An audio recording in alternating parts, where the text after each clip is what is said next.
It is rare in today's NBA for a player to stay with one franchise for the entirety of their career.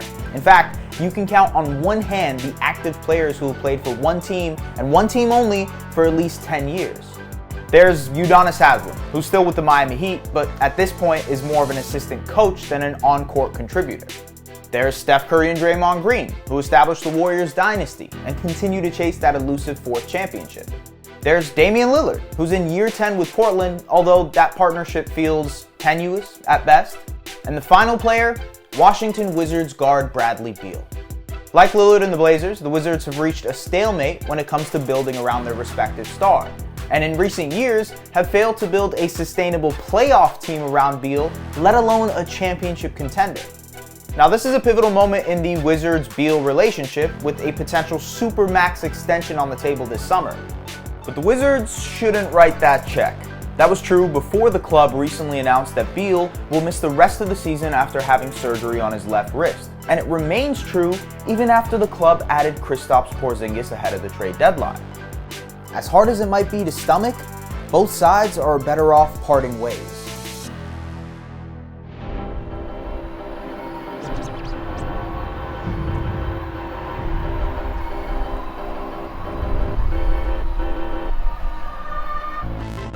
Beal has been through plenty of roster iterations since being drafted by the Wizards in 2012 on his 19th birthday. Early in his career, he played second fiddle to John Wall on teams that were fun and frisky in the playoffs, but never truly challenged for a title. As time moved on, however, and injuries started to limit Wall, Beal took on the lead role in Washington. But not a lot changed in the standings, as his supporting cast left a lot to be desired, especially on the defensive end of the court, where the Wizards were constantly a cellar dweller in that category. Beal isn't devoid of blame, however. He has statistically never been a positive defender, and as the franchise has dealt with losing season after losing season, his effort on that end has waned. Last season, though, with the help of Russell Westbrook and thanks to a third-team All-NBA year from Beal, the Wizards finally got over the hump. The playoff hump, that is. But after squeaking in as the 8th seed following a couple of playing games, the Wizards were quickly dispatched, losing in 5 against the first seed Sixers. So much for that Cinderella story. Still, coming into this season, after trading Westbrook to the Lakers in exchange for depth and shooting, it had seemed like the Wizards were finally turning a corner in the Beal-led era. We even made a video on this very channel telling you why the Wizards won the Westbrook trade and how the pieces they received in return, KCP, Kyle Kuzma, and Montrezl Harrell, were ideal fits next to Beal. And for about 15 games, we were right. The Wizards held the best record in the Eastern Conference through the first month at 10-4. They even had one of the league's best defenses. And then it all went downhill. The Wizards went 10-19 through December and January.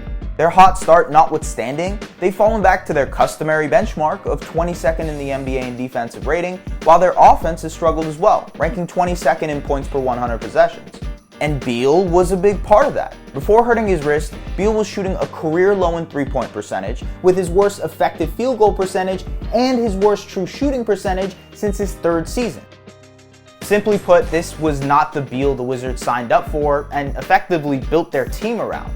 And it certainly didn't help matters that Beal and Spencer Dinwiddie, whom the Wizards signed to a 3-year deal this past offseason, got off to a miserable start both on and off the court. To their credit, the Wizards recognized that Beal and Dinwiddie weren't working well together and shipped the latter to Dallas along with Davis Bertans at the trade deadline for big man Kristaps Porzingis. Still, that swap feels like nothing more than a desperate attempt to pair Beal with another former All-Star. Porzingis is a solid player when healthy, but he can't solve the Wizards' overarching problems on his own, and certainly isn't enough of a difference maker to justify doubling down on their core. And that brings us to the big decision they have to make with Beal. A 5-year, $241 million decision, to be exact.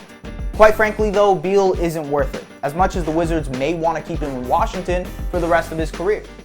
Washington will be committing a massive chunk of their cap, nearly $48 million on average a year, to a player who has never shown that he can carry a team on his own and is perhaps already showing signs of slowing down. Add that to the fact that he's never committed to being a true two-way player, and it gets increasingly difficult to build a championship contender around Beal, a fringe top 15 player in the league at best. Committing that much money and roughly 35% of the salary cap to a player that isn't a true superstar is malpractice at this point. And from Beal's perspective, taking up that much of Washington's payroll is only going to make it harder for the Wizards to surround him with a team that can actually get him to the promised land.